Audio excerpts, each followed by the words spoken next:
인사 나누겠습니다. 오늘은 참으로 좋은 날입니다. 우리 모두에게 좋은 일이 일어납니다. 할렐루야. 믿음의 고백도로 우리 모두에게 좋은 일이 일어납니다. 오늘은 로마서 4장을 함께 공부하는 날입니다. 믿음으로 의롭다 함 받은 아브라함에 대해서 함께 말씀을 나눕니다. 로마서를 처음부터 끝까지 우리가 읽어보면 로마서의 큰 한 줄기가 인간의 죄에 대한 것입니다. 모든 사람이 죄 가운데 태어나서 죄 가운데 살다 죄 가운데 죽어간다. 그것을 로마서 전체에서 강조할 말하고 있습니다. 죄의 굴레를 벗을 사람은 한 사람도 없습니다.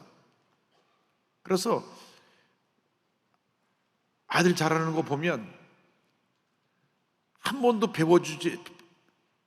가르쳐준 적도 없고 배움받은 적도 없는 아이들이 낳더라서요, 아이들이라는 욕을 배워 가서 욕을 해요. 야, 그런 말 어떻게 하면 돼? 안 되지. 애들이 다 그러다 욕하는데요. 뭐 욕하는 게 좋지 않은 것인데도 그냥 아이들이 욕을 먼저 따라하는 거예요. 죄성이 그 뿌리 속에 있어가지고 죄는 빨리 전염이 됩니다. 그래서 머리가 자꾸 나쁜 쪽으로 자꾸 더 발달해가지고 지능적인 범죄들이 자꾸 나타나고, 안에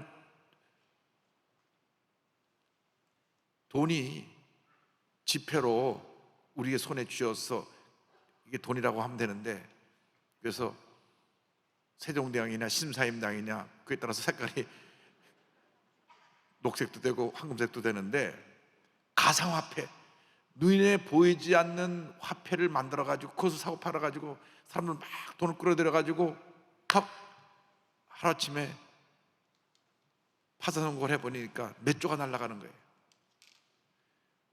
우리는 그게 뭔지도 모르죠. 이게 뭔가요? 그게 좋은 거예요. 그게 좋은 거예요. 그런 거는 관심도 가질 필요도 없고, 그런데 돈을 투자할 필요도 없고, 거기다 돈을 집어넣으면 그 몇십 퍼센트 더 이익이 다가온다. 다 거짓말이에요. 다 거짓말이에요. 아니, 은행 이자가 그렇게 1년에 돈을 맡겨놓고 있어도 2, 3%밖에 안 주는데 무슨 맡기기만 하면 20% 준다, 30% 준다. 절대 속으면 안 돼요. 열심히 내가 노력을 해서 돈을 벌어야지. 그렇게 일확천금 바라는 사람은 다 그냥 쫄딱 망하게 되는 겁니다. 참으로 너무 마음 아픈 것은, 어린 딸을 데리고 한 달 전에 없어졌던 한 가족이 완도에 있는 섬으로 가갖고 그 차를 타고 그냥 바다로 들어가서 같이 다 죽었잖아요. 근데 이 가장이 1년 전에 모든 거 다 안 돼서 그냥 실업자가 됐는데도 돈을 가상화폐에다 돈을 막 집어넣어가지고, 왜? 거기 돈 집어넣으면 30% 준다니까, 40% 준다니까. 근데 또 하는 사람들이 있어요. 절대 30% 40% 주고 그 말 하는 사람이 다 거짓말하는 사람들이니까 그 말을 듣고들 얼른 교장에게 신고를 해야 돼요. 우리 어느 집사님이 30% 된다고 투자하려는데 어떻게 된 걸 신고해야 돼요. 그래서 교인들이 아름아름 그런 얘기를 듣고 투자하고 피해본 사람도 많이 생기고 그래요. 절대가 안 되는 것입니다. 그 죄가 이런 거예요. 죄가 자꾸 사람 미혹합니다. 가장 우리 인간의 약한 점이 어딘가로 집중적으로 공격을 합니다. 요즘 가장 어려운 게 물질이니까 자꾸 물질 문제로 자꾸 공격을 해갖고 어떻게 하든지 우리를 파멸로 이끌어가는 게 죄입니다. 그래서 이 로마서에서 계속 강조한 것이, 인간은 죄인이다. 이 죄를 벗어날 아무런 우리의 근거가 없다.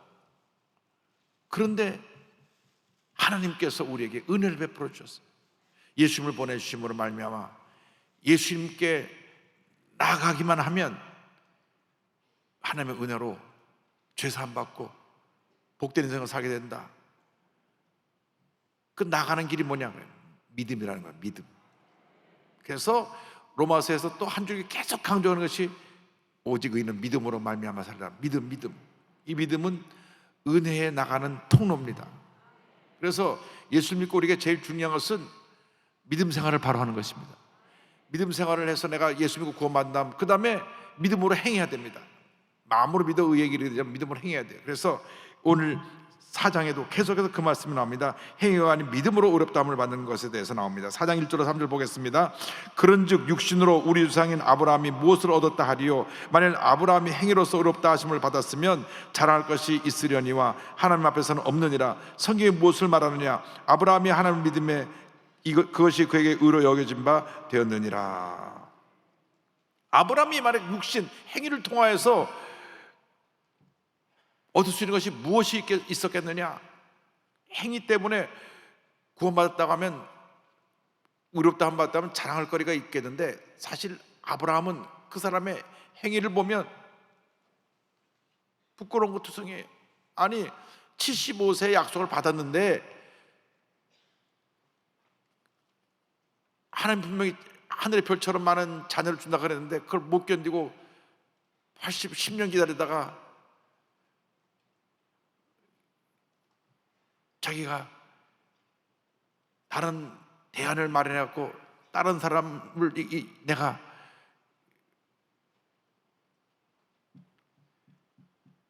나의 후손으로 삼겠습니다. 아니다. 내가 너에게 약속한 대로 너에게 자녀를 주겠다. 내가 지금 85세인데요 믿음을 가져라. 그런데도 또 흔들리고 또 흔들리고. 그런데 자꾸 흔들리면서 믿음이 또 자라고 믿음이 자라고 믿음이 자라서 마지막에 100세 아들을 얻게 되고, 진짜로 그 믿음이 인정받게 된 것은 한 20년 더 지나서 이삭이 장성한 청년이 되었을 때 내 사랑하는 독자 이삭을 모리아 땅에 있는 한 산에 가서 바쳐라. 그래서 창세기 22장 가서 그 이삭에게 칼을 들었을 때 하나님이 멈춰라. 이제야 내가 나를 경외하는 줄 알겠다. 그러니까 아브라함의 믿음의 완성은 결국 75세부터 120세까지 45년 완성이에요. 45년 완성. 그러나 그 단계가 믿음을 통해서 올라가는 믿음. 그래서 아브라함은 행위가 아니라 그 믿음으로 의롭다함을 받았다. 창세기 15장 6절 보니까 아브라함이 야훼를 믿으니 야훼께서 이를 그의 의로 여기시고 라는 말씀이 나옵니다. 근데 이 믿음을 의로 여겼음에도 불구하고 그 믿음이 약해서 또 흔들리고 또 흔들리고 또 흔들리고, 그래서 100세가 돼서 그 믿음으로 말미암아 이삭을 얻게 되었고, 그 믿음의 완성은 120세 아들 이삭을 하나님께 바쳤을 때 완성된 겁니다. 하나님 여러분이 가장 사랑하는 것 그걸 마지막에 내놓으라 그러십니다. 그래야 믿음이 완성되는 거예요. 우리 예수 믿고 구원은 누구나 다 받죠. 믿기만 하면 구원받아요. 믿기만 하면 구원받고 하나님의 자녀가 되는데 그것이 전부가 아닙니다. 그 응애하고 애가 태어나는 것 같아요. 믿음이 자라야 됩니다. 그런데 하나님 얼마나 은혜가 많으신 좋으신 하나님이신지 그 애기 같은 믿음을 보시고, 그래 내가 너를 사랑하고 내가 너를 인정해 준다. 그래서 우리를 오늘 여기까지 인도해 주신 것입니다. 그래서 하나님의 의는 은혜로 주어진다. 이게 두 번째 우리에게 주신 말씀입니다. 4절 5절 보겠습니다. 일하는 자에게는 그 삭시 은혜로 여겨지지 아니하고 보수로 여겨지거니와 이를 아니할지라도 경건하지 아니한 자를 의롭다 하시는 이를 믿는 자에게는 그의 믿음을 의로 여기시나니. 내가 일하고 월급 받는 건 그건 뭐 은혜가 아니고 당연한 거죠. 내가 열심히 일을 해서 월급을 받으니까.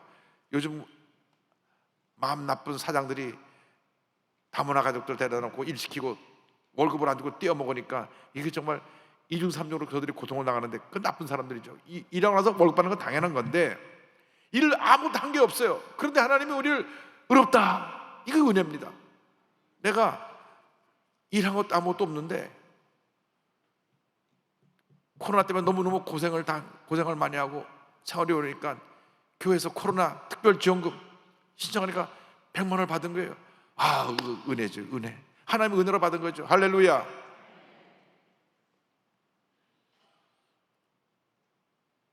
어쨌든 작년 연말 올초 우리 교회에서 106억을 풀어서 성도님 섬겼는데 성도님들이 참 교회를 더 사랑하게 되고 더 기도하게 되고, 또 어떤 분은 받은 걸 또 더 어려운 사람 주라고 또 다른 사람에게 전달해 주기도 하고. 그래서 이제 올해 추석 때 한 번 더 50억을 더 풀어서 어려운 분을 섬기기로 했습니다. 할렐루야.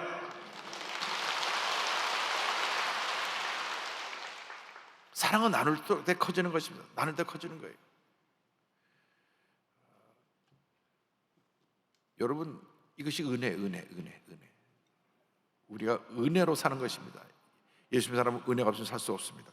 자, 하나님의 은혜에 대해서 6절로 8절입니다. 일한 것이 없이 하나님께 의로 여기심을 받는 사람의 복에 대하여 다시 말한 바 불법이 사함을 받고 죄가 가려짐을 받는 사람들은 복이 있고 주께서 그 죄를 인정하지 아니하실 사람은 복이 있도다 함과 같으니라. 시편 32편 1절 2절을 인용한 말씀입니다. 허물의 사함을 받고 자신의 죄가 가려진 자는 복이 있도다. 마음에 간사함이 없고 야곱게 정죄를 당하지 아니하는 자는 복이 있도다. 누가 복이 있느냐? 죄 용서 받은 사람들이 복이 있다. 하나님께서 너는 죄 없는 의인으로 인정해 주겠다. 이것이 복이라는 것입니다. 우리가 다 죄덩어리들인데 예수를 믿는 순간 예수의 피로 우리를 덮어서 우리를 의롭다 인정해 주시는 거예요. 예수님의 피가 우리에게 사라지면 우리는 그냥 죄의 모습이 다 드러납니다. 예수를 믿는 순간 흰 세마포를 입혀주세요. 흰 세마포가 우리에게 의로움이라는 것입니다. 의로움의 옷을 입혀주셔서 하나님 앞에 설 때 그 예수의 피로 말하며 의로움의 옷을 입고 쓰니까 하나님이 너는 내가 인정하는 의인이다. 그 사건을 가리켜서 신앙 용어로 칭의, justification, 의롭다 칭을 받는다, 그렇게 말하는 것입니다. 구별이 되는 거예요.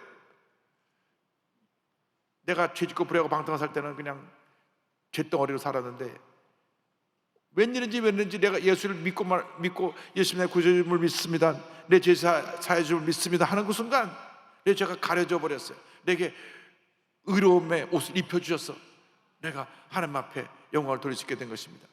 찬양대 가운을 입고 딱 찬양을 드릴 때 구별돼서 드려지는 것처럼 우리들이 저 가운을 다 입은 거예요. 의로움의 가운을 입은 겁니다. 우리는 주님 앞에서 의인입니다. 용서받은 의인입니다. 거룩함을 받은 의인인 것입니다. 그 다음에 우리가 행위가 뒤따라야 돼요. 의인답게 살아야 돼요. 예수 믿는 사람답게 살아야 돼요. 예수 믿는다고 하면서도 의롭게 되었음에도 불구하고 죄짓고 불의하고 속이고 거짓말하고 하는 사람은 하나님이 심판하십니다. 심판하지 않는 사람들은 성경에 보니까 사생아와 같지 않은지 자신을 살펴봐야 된다. 다시 말하면 구원받지 못하지 않았는가 살펴봐야 된다. 다시 말하면 마귀의 자식이 아닌가 살펴봐야 된다. 예수 믿으면서도 계속 죄짓고 사기치고 악한 일 하는 사람은 저 사람은 구원받지 못하지 않은 사람이 아닐까 염려된다. 성경에 보니까 사생아가 아닌가 염려해봐야 된다. 하나님의 버림받은 자식, 마귀의 자식이 아닌가. 왜? 예수 믿으면서 거룩하게 살아야 되는데 예수 믿으면서 사기치고 거짓말하고 평생 그러다가 감옥에 들락날락 한다면 그것이 예수 믿는 사람입니까? 그러므로 우리는 믿음으로 구원받게 되었으니 바르게 살아야 됩니다. 그러면 하나님의 복이 임할 줄로 믿습니다. 그런데 이제 할례에 대한 얘기가 나옵니다. 할례 무관하게 믿음으로 의롭다 받은 내용에서 이제 9절에 나오는데, 할례는 이스라엘 백성들이 되는 표식입니다. 표식이에요. 남자애가 태어나면 8일 만에 그 표피를 베어서 그 이스라엘 백성 하나님의 자녀라는 표시를 몸에다 했는데, 그래서 나는 이스라엘 백성은 나는 할례 받았기 때문에 나는 하나님의 자녀다, 하나님의 백성이다 자랑을 하는데, 그러한 몸에 표시한 것, 그것이 기준이 되면 안 된다. 행위잖아요, 행위. 내 몸에 표시해갖고 내가 하나님의 자녀라고 인정받으면 그것이 어떻게 그의 삶의 죄의 모습을 가리울 수 있고 그것이 어떻게 하나님의 자녀로 올바르게 될 수 있습니까? 그래서 아브라함이 그들의 믿음의 조상인데, 아브라함이 이 할례를 받은 것은 믿음으로 의롭다함을 받은 이후에 받았다는 설명을 합니다. 이제 9절 이하의 말씀 보겠습니다. 그런즉 이 복이 할례자에게냐 혹은 무할례자에게 도냐? 무릇 우리가 말하기를 아브라함에게는 그 믿음이 의로져 여겨졌다 하노라. 그런즉 그것이 어떻게 여겨졌느냐? 할례시냐 무할례시냐? 할례시가 아니요 무할례시니라. 그가 할례표를 받은 것은 무할례시의 믿음으로 된 의를 인친 것이니. 아브라함이 할례를 받은 것은 믿음으로 의롭다함을 칭함받은 그 이유이기 때문에 그 의롭다 하면 받고 나서 할례를 받은 것이지, 의로움받다 받은 것과 할례를 몸에 행한 것은 아무런 상관이 없다. 무슨 것을 강조하냐면, 자꾸 이스라엘 백성들이 우리는 할례를 받았기 때문에 하나님의 백성이고 당신네들은 할례를 안 받았기 때문에 하나님의 백성이 아니라고 하는 구분짓는 그런 행위에 대해서 아니다. 믿음으로 된 것이다. 믿음으로 된 것이다. 그래서 믿음의 조상 아브라함에서 11절 12절 다시 한번 보겠습니다. 이는 무할자로서 믿는 모든 사람의 주상이 되어 그들도 의로 여기심을 얻게 하려 하심이라. 또한 할례자의 주상이 되었나니 곧 할례를 받을 자에게뿐 아니라 우리 주상 아브라함이 무할레시에 가졌던 믿음의 자체를 따른 자들에게도 그러하니라. 그래서 아브라함은 할례를 안 받았을 때 믿음으로 의롭다함을 받아서 이제 우리 모든 이방 사람들, 우리들이 예수 믿기만 하면 의롭다함을 받고 하나님의 자녀가 되는 그 믿음의 조상이 되었고, 동시에 이스라엘 백성에게도 믿음의 조상이 된 것은 할례를 받음으로 말미암아 할례를 받은 모든 유대인들에게도 믿음의 조상이 되었습니다. 그래서 할례자에게나 무할례자에게나 아브라함이 믿음의 조상인데, 믿음으로 하나님 앞에 인정받았다고 하는 것이, 그것이 제일 중요한 우리 신앙의 기본되는 모습이고, 그 다음에 행위는 그 뒤를 따라가는 것이다. 그래서 이 믿음으로 의한 의로움과 언약에 대해서 13절로 16절은 설명하고 있습니다. 13절부터 다시 보겠습니다. 아브라함이나 그 후손에게 세상의 상속자가 되리라고 하신 언약은 율법으로 말미암은 것이 아니요 오직 믿음의 의로 말미암은 것이니라. 만일 율법에 속한 자들이 상속자이면 믿음은 헛것이 되고 약속은 파기되었느니라. 율법은 진노를 이루게 하나니 율법이 없는 곳에는 범법도 없느니라. 그러므로 상속자가 되는 그것이 은혜에 속하기 위하여 믿음으로 되나니 이는 그 약속을 그 후손에게 모든 후손에게 굳게 하려 하심이라. 율법에 속한 자에게뿐 아니라 아브라함의 믿음에 속한 자에게도 그러하니 아브라함은 우리 모든 사람의 조상이라. 이 내용이 굉장히 복잡한데 내용은 간단합니다. 하나님이 아브라함과 언약을 맺으셨어요. 너를 통해서 너의 모든 후손이 복을 받으리라. 그것은 믿음을 통해서 자손 만대 복을 준다는 약속입니다. 여러분 예수를 잘 믿으면 여러분 자손 만대 복을 받습니다. 저희 증조부께서 예수를 믿고 나서 제가 4대째가 됐는데 내 주변 사변에 다 우리 가족들, 친척들, 사돈의 번째까지 예수 믿고 복 받지 않은 사람이 한 사람도 없어요. 다 못 받고 다 잘 됐어요. 왜? 아브라함의 약속이 이루어지는 것입니다. 여러분 오늘 다 믿음의 조상들이 되길 바랍니다. 여러분을 통해서 자손 만대 복이 임하게 될 것입니다. 한 사람이 그 가정에 믿음을 바로 세우고 바로 주님을 섬기면 그 한 사람으로 인해서 온 가족이 그걸 구원을 받고 자손 만대 복이 임하는 것입니다. 내 하나가 굉장히 중요합니다. 내가 예수 잘 믿는 것이 굉장히 중요합니다. 여러분 예수 잘 믿어야 됩니다. 바로 믿어야 됩니다. 믿음으로 살아야 됩니다. 그럼 자손 만대 복이 임하게 되는 것입니다. 그런데 하나님께서 그 약속하신 것을 그 믿음을 통해서 약속하신 것인데, 만약에 율법을 지켜서 그 복을 받는다고 하면 그 약속이 다 무효가 될 것이 아니냐. 근데 율법으로 의롭게 될 사람 한 사람도 없어요. 그래서 이 로마서에서 강조하는 것은 아브라함에게 주신 약속은 믿음으로 말미암아 주신 약속이지, 이 말씀을, 이 언약을 지켜서 받는 축복을 말씀한 것이 아니다. 만약 율법을 지킴으로 그 언약을 받는다고 하면 아브라함과의 언약이 무효가 되는 것이다. 그래서 약속, 언약은 믿음에 기초한 것이고, 그리고 그 믿음에 기초한 언약이 모든 후손들에게 유효하게 된다. 이것은 율법을 따라 사는 사람이나 율법을 따라 아브라함 믿음을 따라 사는 사람이나 똑같이 다 공동적으로 적용되는 내용입니다. 그래서 우리에게 주신 복은 믿음을 통해서 주신 것이다. 그래서 여러분 기도할 것이 있습니다. 주님, 내가 큰 믿음의 사람이 되게 하여 주옵소서. 믿음은 무한대 성장입니다. 무한대 성장. 근데 하나님이 우리의 초기의 믿음, 작은 믿음, 그 믿음을 귀하게 보셔서 우리가 하나님의 자녀 의인으로 인정해 주시는데, 거기에 머물러 있지 않게 하시고 그 작은 그릇을 깨고 더 큰 그릇으로 바꿔주기 위해서 고난이라고 하는 과정을 통과하게 하십니다. 많은 시련을 당할 때 우리가 깨지는 거예요. 작은 그릇이 깨지면 큰 그릇으로 바꿔주세요. 이태리에서는 결혼식 날 친구들이 와서 막 접시를 막 깨더라고. 막 깨. 그 접시를 깨면 그 결혼한 부부가 잘 산대요.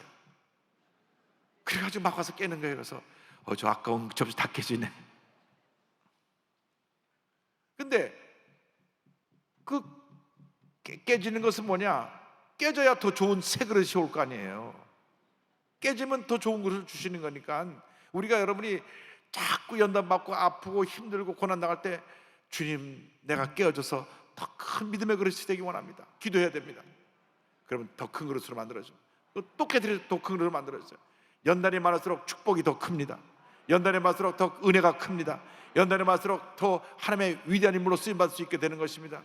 개인의 문제, 가정의 문제, 생활의 문제, 직장의 문제, 자녀의 문제, 어떤 문제가 내게 다가와도 하나님이 나를 더 큰 그릇으로 만들어준 훈련 과정이다. 그래서 깨져야 되는 거예요. 네, 사도 바울이요, 얼마나 그가 큰 하나님의 종이었습니까? 그렇지 않아요? 신약성경 27권 중에 13권을 썼잖아요.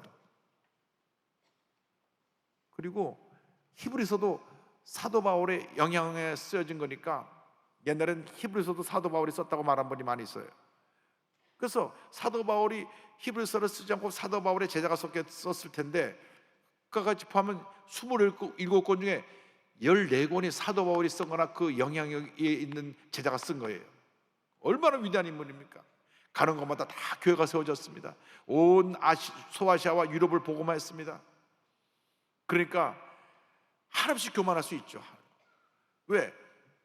죽은 자도 살리고, 사도 바울이요, 죽은 자도 살리고, 가는 데마다 병자를 고치고. 그러니까 뭐 다들 막 그 앞에서 막 엎드리는 거야. 아이고, 하나님 같은 분이 오셨다고. 막 아테네에서는 막 그 많은 신들인데 그쪽 지역에 있는 그 사람들이 그러한 신들의 영향을 받았는데, 이 사도 바울의 하는 역사를 보고 그 히랍 신을 믿는 사람들이 막 사도 바울에게 와서 그를 높이고, 이 사도 바울은 그냥 두면 그의 교만 때문에 사람들이 그렇게 섬기니까, 더베라는 곳에 서서 뭐 그런 그를 높이고 그런 일들이 생겨났는데, 하나님은 그를 깨뜨리시는 거예요. 가시를 주셔서, 가시, 질병을 주신 거예요. 질병. 근데 그 질병에 대한 해석은 두 가지입니다. 진보적인 신학자들은 그가 간질이 있었을 것이다, 이렇게 간질. 근데 그 해석은 진보적인 신학자들 해석은 제가 받아들이지 않습니다. 근데 성경에 분명히 그가 갖고 있는 질병을 얘기한 건 하나가 있어요. 눈이 고도근시입니다. 지금처럼 의학이 발달돼서 이렇게 탁 안경을 쓰든가, 그저 우리 요 앞에 있는 우리 장로님 비서방한가 가서 렌즈를 하나 집어넣으면 눈이 밝아지는데, 그 당시는 그게 없었어요. 그러나 고도근시를 고칠 수 있는 그런 안경이나 기술이 없어가지고 본인이 글을 쓸 때도 아주 크게 써야만 돼서, 크게. 왜? 이게 잘 안 보이니까. 조나단 에드워드라고 하는 프린스턴 총장처럼 너무 안 보여갖고 글을 이렇게 읽었다 그러거든요. 그러니까 성경에 보니까 그 성경 13권 그 편지죠. 편지를 쓸 때 더디오라고 하는 그 옆에서 편지를 읽어주면 받아 적는 사람이 있었어요. 그래서 성경 끝에 보면은 누가 대신 썼다고 하는 말이 나오잖아요. 더디오가 대신 썼다. 말을 천천히 썼나 봐, 이름이 더디온 걸 보니까. 그래서 이 더디오라는 사람이 성경을 갖다가 옆에서 기도 말하면 받아 적어가지고 편지 보내주고 그랬거든요. 그러니까 그렇게 위대한 사도 바울도 자기가 앞을 잘 못 보고 사람들 누군지 진짜 가까이 와서 인사하면 알아보고 그러니까 사람들이 비난했습니다. 자기 병 하나 못 고치면서 무슨 자기가 하나님의 사도라고. 그런 말을 듣을 때마다 마음이 얼마나 아팠겠습니까? 하나님 일을 하는데 막 비난을 합니다. 그래서 사도 바울이 제발 내 이 병을 고쳐달라고 그냥 간절히 기도해. 죽은다도 살리는 그런 능력을 주셨는데 왜 자기 병은 못 고쳐요? 그 사람들 그러잖아요. 야, 네 병이나 고치지 왜 남 병 고친다고 댕기냐? 그 욕할 거 아니에요. 속이 비틀어진 사람은 그렇게 해서 사도 바울이 흉보입니다. 그러니까 많은 일을, 아무리 선한 일을 많이 해도 늘 사도 바울을 욕하고 따라다니는 사람이 있었고 죽이려고 따라다니는 사람들도 있었어요. 사도 바울이 그 위대한 사도인데. 그래서 사도 바울이 말합니다. 나는 날마다 죽노라. 늘 깨어지고 또 깨어지고 또 깨어지고 또 깨어져서 내가 살든지 죽든지 내 몸에서 주님만 존귀케 되기를 원합니다. 그래서 하나님이 끝까지 그걸 위대하게 쓰신 거예요. 박태선이라고 하는 남대문교회 장로님이라고 안 붙인 이유는 나중에 이단이 됐기 때문에. 우리 귀한 장로님들이 와 계신데, 그분은 병을 고치는데 정말 처음엔 성령 능력으로 병을 고쳤어요. 막 목발 짚고 온 사람들 기도만 하면 목발 집어던져 다 걸어 나갔어요. 남산 야외 음악당에서 신유 집회를 할 때면 수많은 사람에서 병자들이 얼마나 많이 났는지 모릅니다. 얼마나 강한 능력이 있는지 손을 얹으면 막 등이 타는 것 같은 막 지글지글 타는 소리가 나는 정도로 뜨거운 불이 임했다 그랬어요. 그런데 어느 순간 주님이 고치는 병을 내가 고친다. 그래갖고 본인이 병을 고치는 거가 되니까 이단이 되는 겁니다. 그래서 박태선 전도관이 된 것입니다. 한때 30만 명이 따라다녔어요. 병 고치니까. 그 다음에 물통에다가 물을 넣고 이 물을 마시면 생수가 돼서 몸의 병을 치료한다. 통을 갖다 놓고 자기 이름으로 슉슉 능력이 들어가라고 제대로 2번 불어넣어. 멀리 가니까 슉슉 2번 불어넣어가지고 그 물을 갖다 전국에 보급하고. 근데 본인은 나중에 고혈압, 당뇨, 뭐 온갖 합병 쪽으로 병으로 죽었어요. 하나님이 심판하시는 것입니다. 그래서 그냥 그 전도관이 사라졌는데 아직도 흔적들은 천부교라고 이름 바꿨어요. 천부교. 신앙촌을 만들어 갖고 이것저것 물건들 팔고, 그게 전도관인데 완전히 망했죠. 아직 흔적은 남아 있어요. 또 통일교 다 비슷한 사춘간이에요. 그런데 이것이 왜 생겼느냐? 교만 때문에. 이단에는요 끝이 다르다. 다를 이자 끝단자예요. 처음부터 이단이 아니라 처음에는 잘 가다가 옆으로 이렇게 가는 겁니다. 끝이 달라지네. 이렇게 똑바로 가야 되는 딴 길로 가는 그 이단입니다. 요즘 가장 위험한 이단이 신천지. 무슨 신천지입니까? 그 망할 천지지. 그게 그래갖고 뭐 여기 한번 빠지면요 이게 정신적으로 세뇌가 돼가지고 빠져나올 수가 없어요. 정신적으로 정말 성령의 불을 받아야지 나오지. 거기 한번 들어가면 완전 세뇌가 돼서 못 나와요. 하나님의 교회 안상홍이단 거기도 마찬가지예요. 그 자기 교주가 죽으니까 또 부인을 하나님이라 그래갖고 거기는 여자 하나님이 또 생겼어. 장길자라고 하는 부인이 지금 또 하나님입니다. 그러니까 이런 이단들을 빠지면은 이게 영적인 세계이기 때문에 악령이 임해요. 그래서 그 성령으로 쫓아내지 않으면 이 세뇌가 되니까 못 빠져나가요. 분명히 잘못된 것을 아는데도 거기에 빠져 있어요. 그래서 우리가 기도 많이 해야 됩니다. 그래서 성경에 오직 의인은 믿음으로 말미암아 살리라. 예수를 믿는 믿음으로 사는 것이지 그러한 이단 사살에 사로잡혀 가지고 행위에 빠지고 그러면은 절대로 그 구원의 은혜를 임할 수가 없습니다. 그래서 이 로마서 처음부터까지 계속 강조하는 것이 믿음으로.